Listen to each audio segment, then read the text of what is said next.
नमः सिद्धं। ओम नमः सिद्धं। ओम नमः सिद्धं। ओम नमः सिद्धं।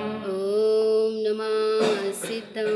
ओम नमः सिद्धं। परमानंद परम ज्योति चिदानंद जनात्मनं स्वयं रूपं समं शुद्धं बिंदुस्थाने नमस्कृतम्। जिन जिन वाणी जिनेन्द्र वाणी सुन लो भवियन जिन वाणी सुन लो भवियन जिन वाणी। अल्पे बुद्धि से ही कर रहा हूँ स्तवन तुम्हारा ही माता। अल्पे बुद्धि से ही कर रहा हूँ स्तवन तुम्हारा ही माता। भूले क्षमा कर देना माता। भूले क्षमा कर देना माता। जिन जिन वाणी जिनेन्द्र वाणी सुन लो भवियन जिन वाणी सुन लो भवियन जिन वाणी। बोलिए जिनेन्द्र भगवान की जय। सद्गुरुदेव तारण तरण मंडलाचार्य महाराज की जय। द्वादशांग जिनवाणी मातेश्वरी की जय। शुद्धात्म देव की जय।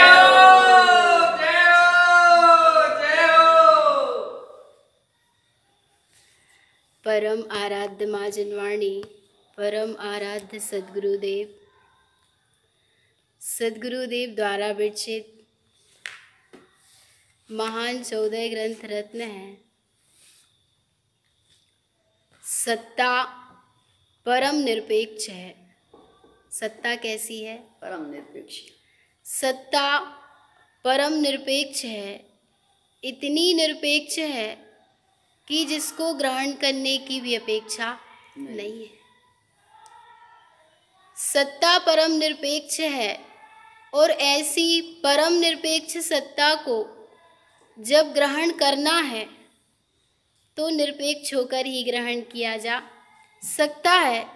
अपेक्षा चाहे फिर वो साधना की हो, साधन की हो, संभाल की हो या सिद्धि की हो, कोई भी अपेक्षा नहीं चलेगी। क्यों नहीं चलेगी? इसलिए नहीं चलेगी क्योंकि जो निरपेक्ष है उसे उपलब्ध करने के लिए इस ज्ञान को क्या होना पड़ेगा? निरपेक्ष होना पड़ेगा।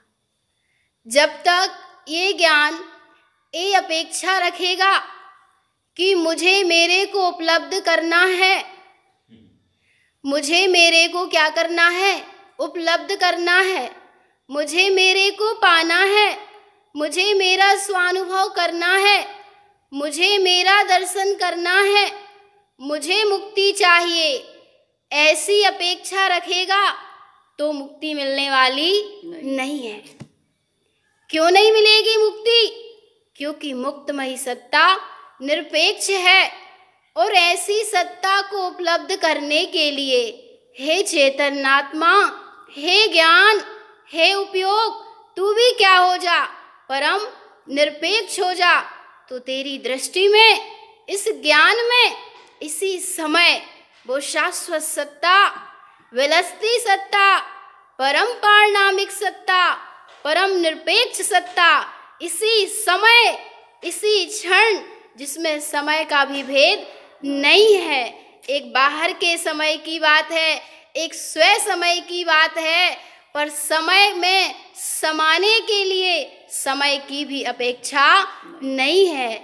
ऐसे परम निरपेक्ष सत्ता सद्गुरु कह रहे हैं, ऐसी परम निरपेक्ष सत्ता स्वयं का ही स्वरूप है।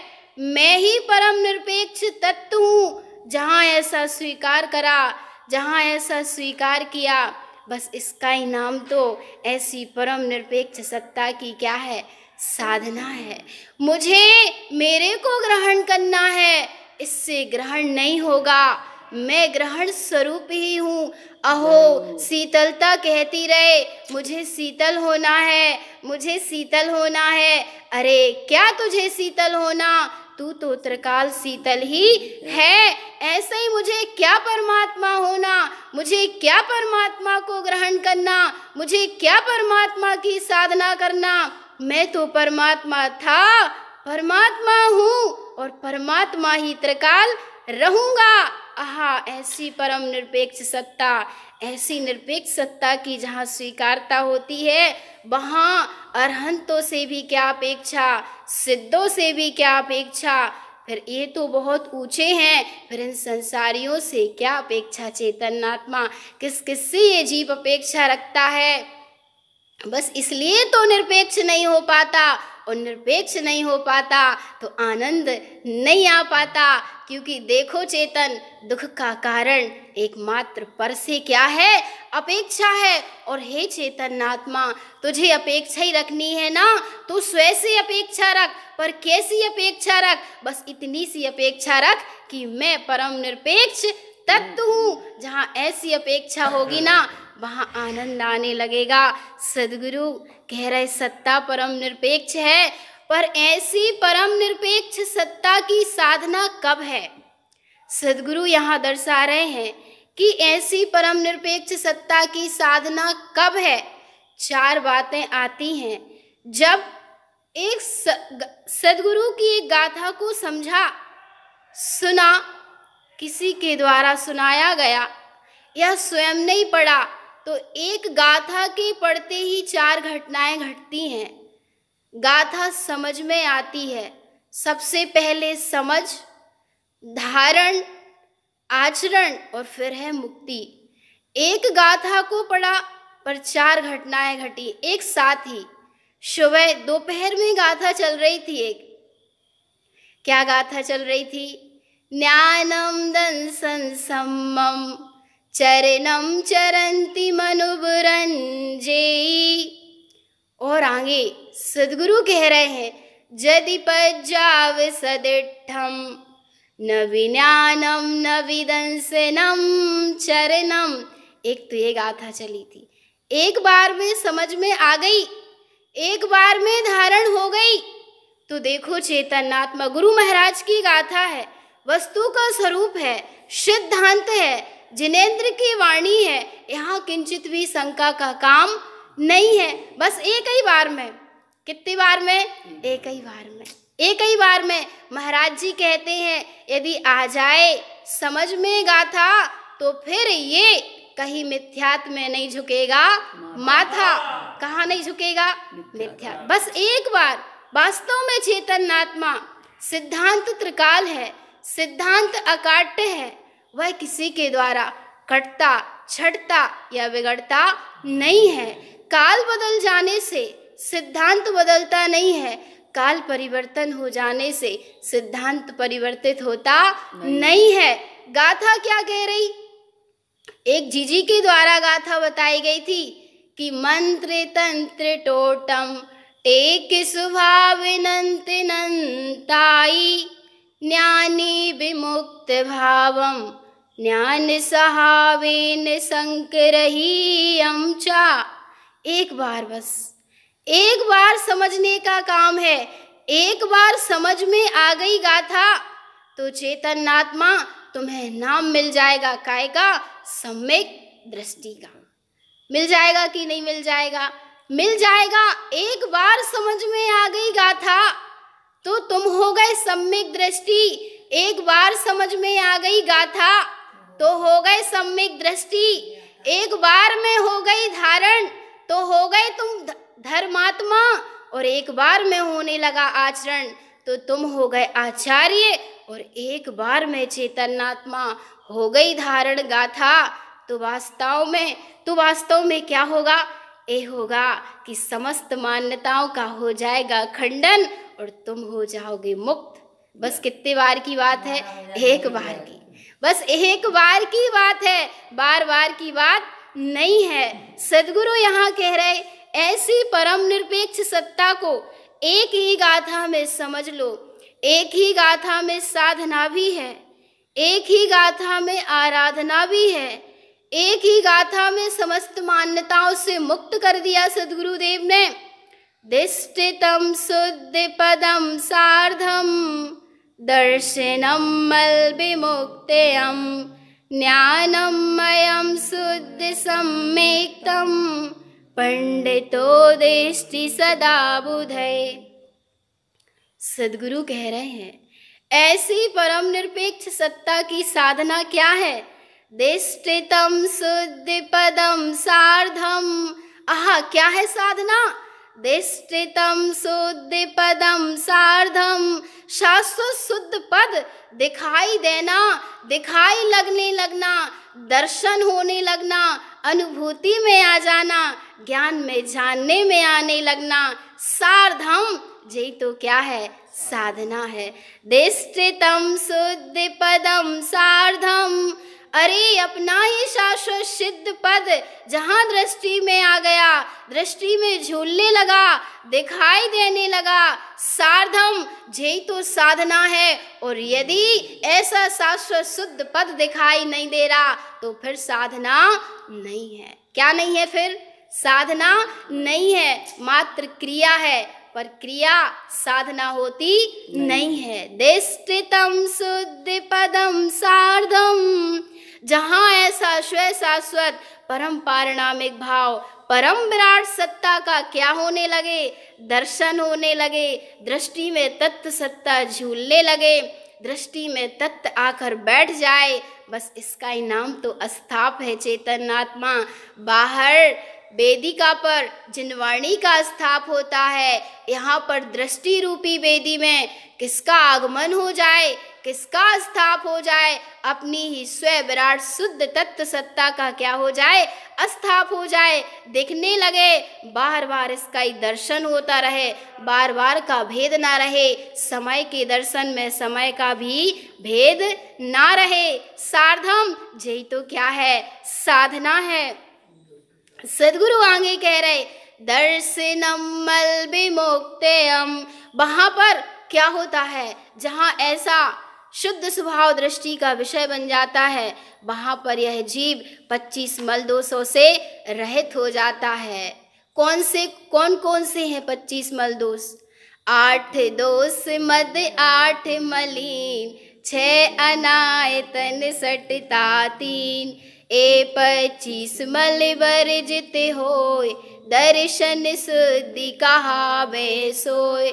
जानते हो चेतन आत्मा, जैसे खटाई है ना, यदि बर्तन में खटाई दिख तो नहीं रही, पर खटाई की क्या लगी है? लगार लगी है। और यदि उस पात्र में, जिस पात्र में खटाई की लगार लगी है ना, दूध डाला जाएगा तो क्या होगा चेतन आत्मा?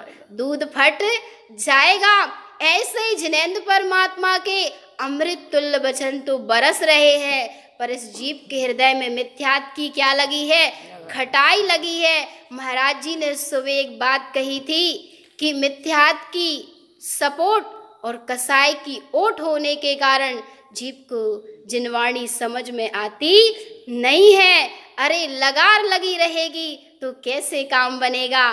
क्योंकि देखो चेतन आत्मा, एक बूंद बहुत दूर की बात है, एक बूंद तो दिखाई देती है पर लगार दिखाई देती नहीं है। यदि इतना सा भी मिथ्यात है, कौन सा?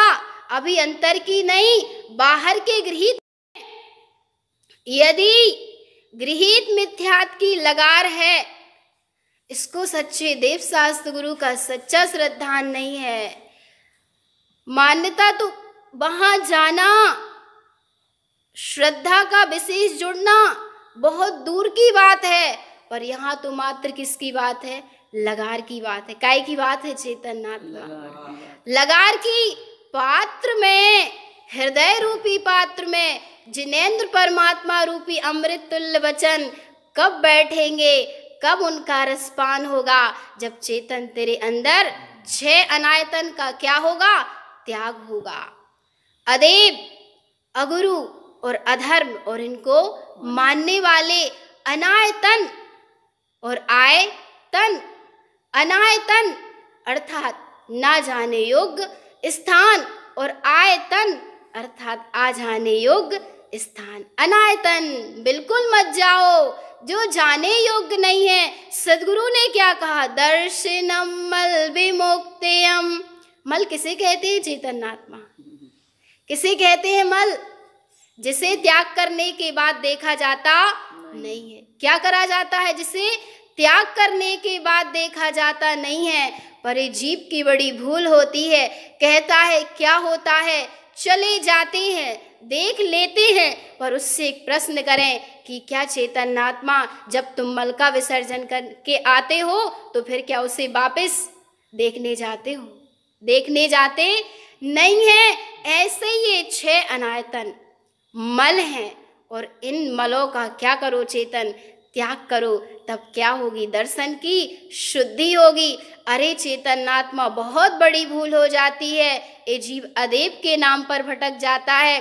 क्या कहता है? इतनी बड़ी भूल होती है, हम तो कुछ नहीं करते, उन्हें परमात्मा थोड़ी मानते हैं, बस जाते हैं, दर्शन कर लिए, देख लिया, वीतरागता दिखती है। अरे चेतन, इन जड़ नयनों से क्या तुझे वीतरागता दिख जाएगी? इन जड़ चक्षुओं से जड़ ही दिखाई दे सकता है। इन पुद्गल से पुद्गल तो दिखाई देगा, पर इन पुद्गल से वीतरागता के दर्शन हो सकते नहीं है, क्योंकि वीतरागता चेतन का लक्षण है और चेतन जब अरूपी है तो वीतरागता रूपी कैसे हो सकती है? जो अरूपी है उसके गुण भी कैसे हैं? अरूप हैं, रूप वाले नहीं हैं। बहुत बड़ी भूल होती है। अरे चेतन, सत्य को समझना, सिद्धांत को समझना, परमात्मा के यथार्थ स्वरूप को समझो। एक बार क्या हो गई? गाथा आ गई समझ में तो तुम सम्यक दृष्टि नाम पा जाओगे। एक बार में गाथा धारण हो गई तो तुम धर्मात्मा नाम पा जाओगे। उस रूप आचरण होने लगा तो तुम आचार कहलाने लगोगे। और यदि समस्त मान्यताओं का खंडन करके तो क्या हो जाओगे? तुम मुक्त हो जाओगे। ऐसी सदगुरु की यहाँ गाथा कह रही है। और देखो चैतन्यात्मा, ए जीव एक बात और कहता है कि मिथ्या दृष्टि के उपदेश से कितने जीव क्या हो जाते हैं? सम्यक्त को प्राप्त हो जाते हैं। पर कौन सा मिथ्या दृष्टि जीव? एक द्रव्यलिंगी मिथ्या दृष्टि जीव के उपदेश से जीव सम्यक्त को प्राप्त हो जाता है। पर ध्यान रखना चैतन्य आत्मा, द्रव्यलिंगी कैसा होता है ये कहीं जिनागम में हमने पढ़ा नहीं है कि ऐसा है कि एक मिथ्या दृष्टि द्रव्यलिंगी के उपदेश से, हाँ यदि पढ़ा होगा हो भी सकता है, पर द्रव्यलिंगी कौन होता है? जिसको सच्चे देव शास्त्र गुरु का सच्चा श्रद्धान होता है, जो सिद्धांत की बात जिनेंद्र परमात्मा की वाणी को यथावत कहता है, कहीं भी मिथ्यात की सपोर्ट और ओट होती नहीं है, जिसकी वाणी बिल्कुल जिनेंद्र परमात्मा जैसी होती है। पर वर्तमान में चैतन्यात्मा यहाँ द्रव्यलिंगी भी दिखाई नहीं दे रहे। और जानते हो चैतन्यात्मा, जब तक ये ज्ञात नहीं है कि इसके अंदर अभी मिथ्यात है, द्रव्यलिंगी को तो तुमने जाना, उसकी वाणी भी सुनी और उस सुनकर उस वाणी पर श्रद्धा भी की, अच्छी बात है। जब तक पता नहीं है कि इसके अंदर मिथ्यात है तब तक तो ठीक है, पर जिस दिन पता चल जाए कि इसके अंतर का मिथ्यात नहीं गया, उस दिन से उसकी वाणी सुनना भी योग्य नहीं है। पर वर्तमान में तो द्रव्यलिंगी भी नहीं है। आचार्य भगवंत ने उन्हें क्या कहा? कुलिंगी कहा, शिकारी कहा, पारधी कहा। और यह जीव कितना भोला है, उनके वचनों पर विश्वास कर लेता है। और क्यों विश्वास कर लिया? इसलिए विश्वास किया, इसलिए वहां चला गया। भरत चक्रवर्ती भी गए थे, मारीची कुमार को संबोधने गए थे। किसको संबोधने गए थे? मारीची कुमार जब मुनि की दशा में थे तब वो उनको संबोधने गए थे, उनसे कुछ लेने के लिए नहीं गए थे। पर इस जीव को सत्य का श्रद्धान नहीं होता ना, इसलिए ये कुलिंगियों से भी कुछ पाना चाहता है। क्यों पाना चाहता है? क्योंकि इसको परिपूर्णता का विश्वास नहीं है, सत्य की दृढ़ता नहीं है, सत्य पर दृढ़ नहीं हुआ ना, बस इसलिए इधर उधर भागता फिरता है। पर ध्यान रखना चैतन्यात्मा, इधर उधर बहता जल कभी सागर को पा सकता नहीं है। यदि जल को सागर को पाना है, नदी को सागर में समाना है, तो उसको एक सम्यक दिशा से बहना होगा। और यदि वह इधर उधर जाता है तो मरुस्थल में अपने अस्तित्व को खो देता है। ऐसे ही एक जीव भी एक पंथ में, एक संत में, एक ध्वज, एक पंथ के नीचे दृढ़ नहीं रह पाता, एक जन शासन के नीचे दृढ़ नहीं रह पाता, बस इसलिए भटक जाता है, बस इसलिए जिनेंद्र परमात्मा की वाणी आत्मसात नहीं हो पाती। और ऐसे ही इस जीव की अनंत यात्रा चलती रहती है।